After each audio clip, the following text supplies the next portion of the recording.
As our first speaker today, we'll have Edu from Lehigh University telling us about dark dimension gravitons as dark matter. Take it away. Thank you, Monkey. Have you started the recording? Yes, I did. Okay, great. Thank you, Monkey, for inviting me. I think you're a great organizer. The other organizer would have never invited me.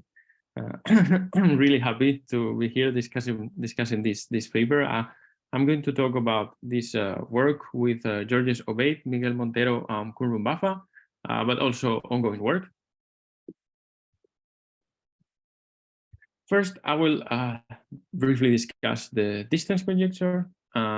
Then I will use it in our universe, a generalized version of it as motivation for our model. Then I will discuss a little bit about cosmological implications of the model, and I will comment on future work which will explore further cosmological implications. The distance conjecture tells us that, as we all know, at any infinite distance limit, there is a tower of states becoming exponentially light with some parameter lambda as prefactor in the exponent with respect to the distance. There's this emergency conjecture, which is a refinement, which tells us that these infinite distance limits are either decompactification limit, in which case this tower of states is just a KK tower, or is a limit where there is a weakly coupled string becoming tensor lengths, in which case this tower is just string excitation modes. These authors here proposed a generalization of the conjecture with the idea that this should not just apply to scalar fields, but to other fields. In particular, for the metric space, we have this instance or duality conjecture, which tells you that I'm hearing some noises. Maybe I should ask everyone else to mute. Sorry for that. When the backrometric attempts to travel an infinite distance and the cosmological constant goes to 0, then a tower becomes light with some power alpha of the cosmological constant, which is an order 1 parameter, and precisely 1/2 conjecture to be 1/2 for supersymmetric backward.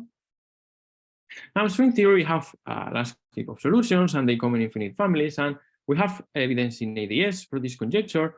Of course, it would be great if I had those of infinite families in the sitter, which we can all trust and just go one by one through them, but we don't have that. But it is, from what we've learned in ADS, it's, I think, natural to conjecture that if we have an infinite family in the sitter where the cosmological goes to 0, then we would expect a tower of states to become light. And perhaps a bigger question is what this value of alpha will be. Now, let me point out that this assumption that I'm making is strong. In fact, it hints at a solution to the cosmological constant problem itself. I mean, you just need to revert the identity and write the cosmological constant in terms of this mass of the tower, and it's somehow telling you that this is all that contributes, that everything that is more massive cancels out for some reason. Now, as I said, an important question is what this value of alpha should be. There are some arguments in the literature for ADS, which tells you, mainly for ADS, that tells you that this alpha should be larger than 1 over the dimension. In the sitter, we have, on top of that, we have the Higuchi bound. Since it spins two fields in the sitter, cannot have masses smaller than square root the cosmological constant, that can lead to the appearance of negative norm states. So we, in fact, have this other bound. Now, if we put them together, the next thing we want to do is we want to put them together and study the case of our universe where the cosmological constant is very small. So we'll naturally be predicting a very light tower. And the question is, what is this light tower and why haven't we been talking about it? If we look at the values for the scale of the tower for this bound, then we'll see we are in this green region right here. And one can see that experiments tells us that we can only be in this corner, if so. So this is really, really constrained by experiments. The reason is that, if we have a very light tower of particles, they would mediate these massive gravitons. For example, they would mediate a new additional long-range interaction, which would mean that there are deviations from Newton's law. And Newton's law has been measured in the sub-millimeter scale. In fact, the size of the extra dimensions cannot be larger than roughly 30 micrometers or something like this are the current bounds. So all of these values are actually not possible in our universe. There's only really one corner where we can be, and it's this value of 1/4. Now the string scale cannot be as low as 1 millielectron volt or 1 electron volt. I'm saying, so if you compute the cosmological constant to the 1/4 and then put it in GeV, you get it's like 2 millielectron volts. But there's some order 1 coefficient here in relating the mass and the cosmological constant. So I'm saying somewhere between 1 and millielectron volt, 1 electron volt. So at most, maybe you can think there's factor of 1,000 here. The string scale cannot be as low as that, right? Gravity will become strongly coupled. So there's really only one possibility, and that it is a KK tower. Now we can ask how many extra dimensions. Warning, notice that M star for us is not required to be at the electroweak scale. So the motivation is different, as in all large extra dimensional models. For 3 or more dimensions, for a value of MKK, the higher dimensional Planck mass would be smaller than TeV. So this is ruled out by accelerators. And also the case n = 2 is ruled out by different experimental bounds involving heating of all neutron stars. And so Miguel Irene concluded that there's only one possibility, which is the existence of one large extra dimension of sign between 0.1 and 10 micrometers and a higher dimensional Planck mass between 10 to the 9 and 10 to the 10 GeV. So now we come to the cosmological implications on our paper, and the first thing one can think of is just consider the standard model lives in a brane, and what can happen is that there's a universal coupling of the standard model sector with these massive gravitons. This is just the usual coupling, right? So one can ask whether this can have cosmological implications. So for that, we consider a model where initially the brane is the standard model degrees of freedom of the brane are thermalized. So we start with a hot brane at some initial temperature Ti in a cold, empty bulk. Now we assume that the extra dimension is stabilized, so we can have a 4D cosmology, and we will now have to solve some Boltzmann equations.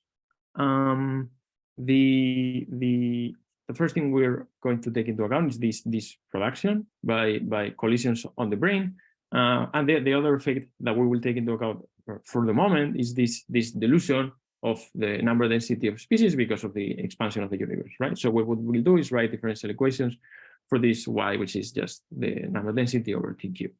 So we solve this differential equation, and we can do this exactly.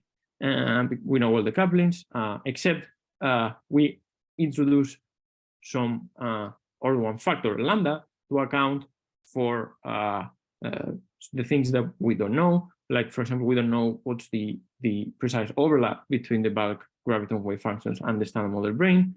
So we leave some order 1 factor there. But and also, yeah, for this particular formula, we neglect the change in G star, the number of relativistic degrees of freedom. We arrive at this formula for the energy density of dark matter, and this shows that this depends on t cubed, so this is going to evolve indeed as dark matter. And I think I'm hearing some noises also. I don't know if you, Monkey, maybe you can check if someone else is unmuted. Thank you. What do you want to check? Yeah, I think I'm hearing some noises, so maybe someone is unmuted. No, I don't think anyone is. Okay, never mind. Maybe some interference. Okay, so where was I going? Yeah, I was saying that the initial temperature for initial temperature of around 4 GeV gives the right abundance of dark matter for a Kelvin scale of 1 electron volt.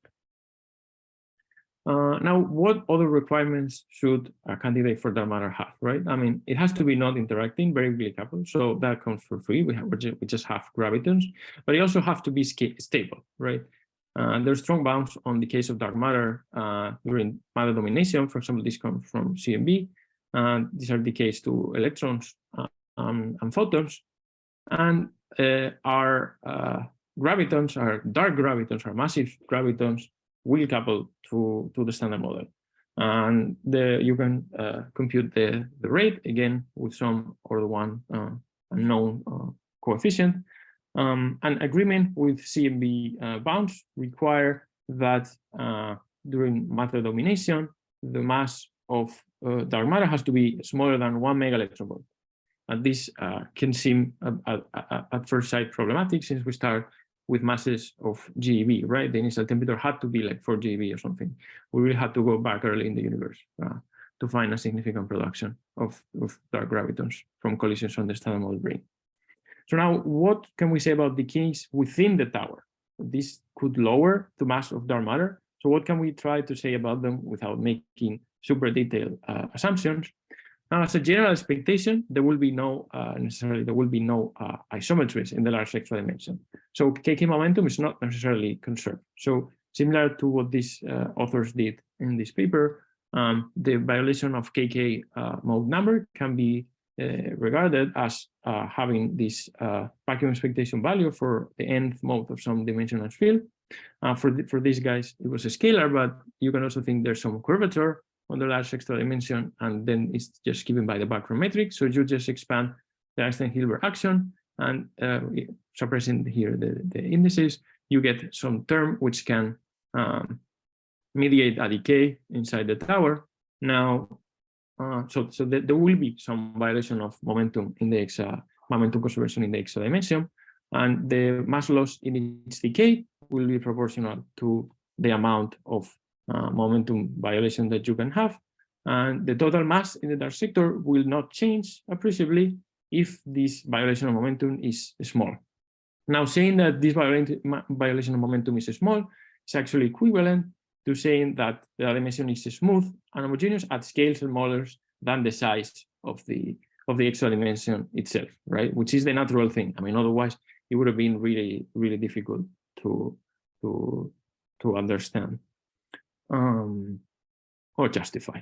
So fortunately, to be consistent with observations, we find that we only need perturbations to the curvature, which are of the same order of the size of the extra dimension. Like it's natural to expect.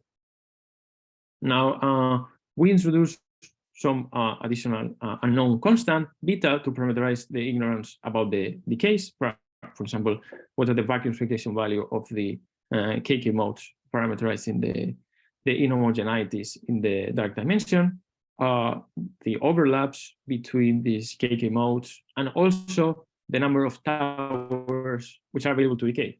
Here, I have only been talking about the dark graviton as the dark matter, but there could easily be other light modes. For example, since the KK scale is around electron volt, this is also the scale of neutrino oscillations, so you can be tempted to add some stereo neutrino, so some dark fermion. So definitely we should consider that beta is equal or larger than 1 for this to account for this possibility that there are additional towers. The existence of these towers will not affect the total energy in dark matter, since the energy will just redistribute between these dark species. We made this computation, and we found this total decay rate, which depends on the violation of momentum, right? If there is no violation of momentum, then the towers are stable. So this is a realization of a dynamical dark matter scenario proposed by these authors. Most of dark matter is always about to decay. There's the decays inside the tower. This cascade down to lighter states of the tower is taking place even today.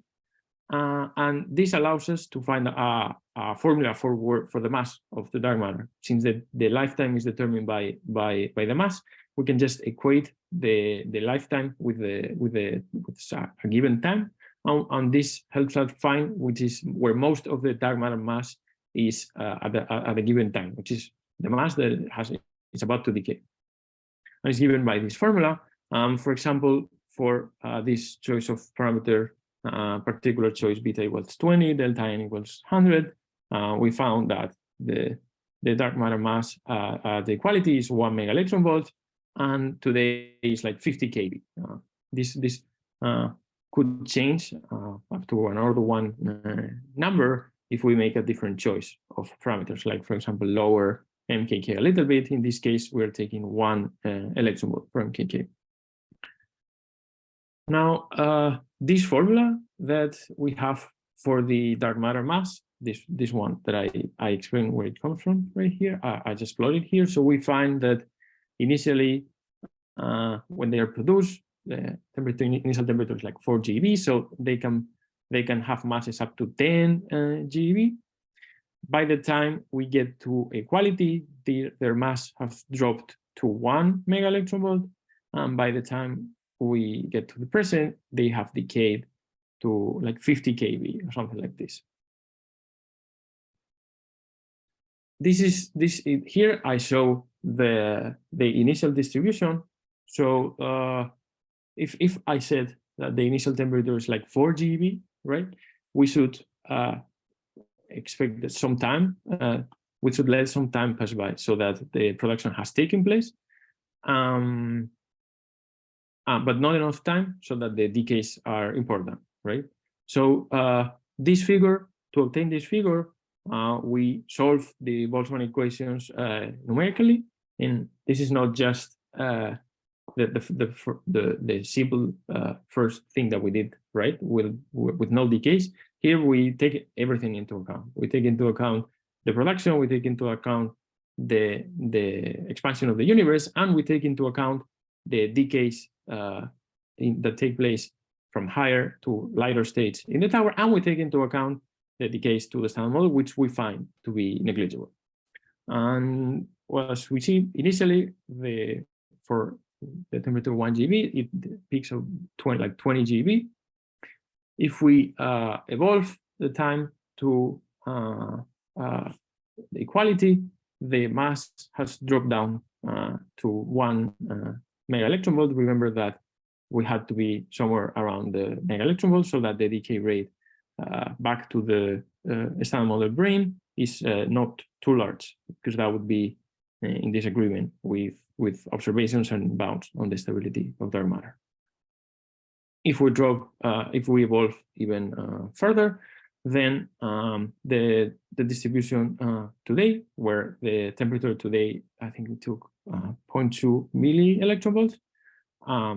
Then for this particular choice of values that I was explaining before, we get somewhere like that the maximum mass is like 50 GeV, and it peaks somewhere between 20 and 40 keV. But again, this particular choice of parameters could change. This particular plot could change slightly for different choices of parameters. Okay, so I'm coming to my final slides. So as a summary, I've shown that the dark dimension cosmology provides a natural, viable dark matter candidate in the form of dark gravitons produced thermally by collisions on the standard model brane. Their composition changes as they mainly decay to lighter gravitons without losing much total mass density. And this is an important point I want to stress. These decays continue even at present times, and this is not something that you usually find in dark matter models. This is something that's really special, and as we will, as I will mention, this will have important implications for cosmology, and this can really be a signature of our model. Both the dark matter mass and the lifetime to decay to standard model particles change. They change with time. This is also a feature which you don't usually find in dark matter models. And from a more theoretical point of view, we found an important link between dark energy and dark matter, which can help once we learn a bit more about how you can build these models to a full solution of the coincidence problem, although we are still getting there. And also so this was the summary. Now for future work, then this is, I think, is my last slide. So unfortunately, or well, this is how it is. We predict now the detection of dark matter at colliders, right? I mean, we just have gravitons, but sub-millimeter tests of gravity and cosmological observations, they can test the model within the next 10-20 years. I mentioned that sub-millimeter tests of gravity are like they say that the maximum size is like 30 micrometers, and we predict like 1 order of magnitude more. So we need 1 more order of magnitude in precision in the measurements of Newton's law, and this could detect this extra dimension. Now for cosmological observations, we have only solved in this work and in the talk that I gave for the number density, but we should also study. It takes more time. We are already studying the momentum distribution of each mode of dark matter. So for each state in the tower, we want to find out which is its momentum distribution, and we expect to produce a highly non-trivial profile because of all of the decays that are taking place. We also expect some suppression of structure formation because of this velocity of dark matter, and this should take place at small distances. So it's very interesting. It will be very interesting to compute in the linear regime the matter power spectra, and this is something that is ongoing. We're already doing this. For other and again, this could lead to, so we could this nice feature of the decays that are even taking place today. This can be a signature this can change the slope in the matter power spectra, and this is something that could be measured in the next 10-20 years. So this, I think this is really exciting. Additional future work. I mentioned briefly that one intriguing possibility is to add stellar neutrinos in the bulk. So we should certainly look at implications for neutron oscillations, both in neutron oscillation experiments, but also in the early universe. Now, I mentioned that the decay rate back to the standard model brane is very small. There are strong bounds on stability on dark matter in that sense. But it is still possible that there could be some connection with the H-naught tension, and this is something that I think is very interesting to study. And to conclude, I want to advertise this really nice recent paper for a connection between our dark gravitons and primordial black holes. I think you should check it out. Yeah, I think more or less on time. Thank you everyone for visiting the dark dimension. All right, let's thank Edu for his exciting talk. If there is any question, please raise your hand. Vincent? Yes, thank you for the nice talk. I was wondering, when you were talking about the spectrum when solving the Boltzmann equations, you said that decays to the standard model sector are actually negligible. And I was wondering whether you could elaborate a bit more on why that is the case. Yes, so they are negligible when you think about like current bounds. For example, can they affect CMB? Simply because we choose it that way, right? I mean, you can compute what's the lifetime of the dark matter particles to decay to photons, and if their mass is smaller than 1 mega electron volt, their lifetime to decay to photons is larger than 10 to the 25 seconds, which is 8 orders of magnitude more than the age of the universe, and this is the requirement.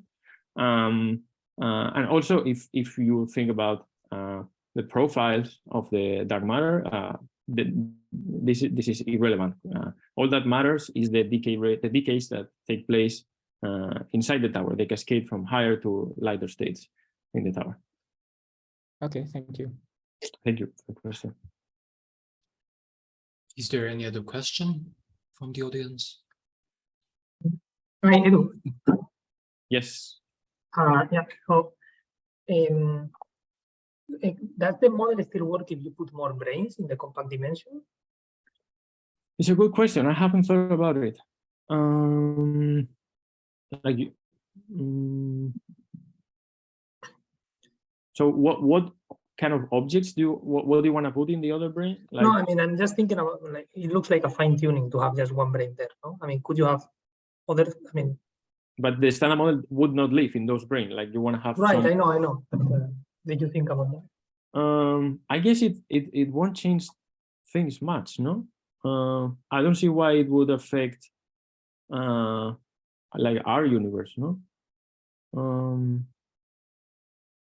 Yeah, I don't know. It's an interesting question. Yeah, maybe we should think about that. Just try to see if there's some signature of that, of if anything can change. I don't see. I don't think so. That could be. Okay, thanks. Right. Is there any other question? If not, let's move on to Patrick.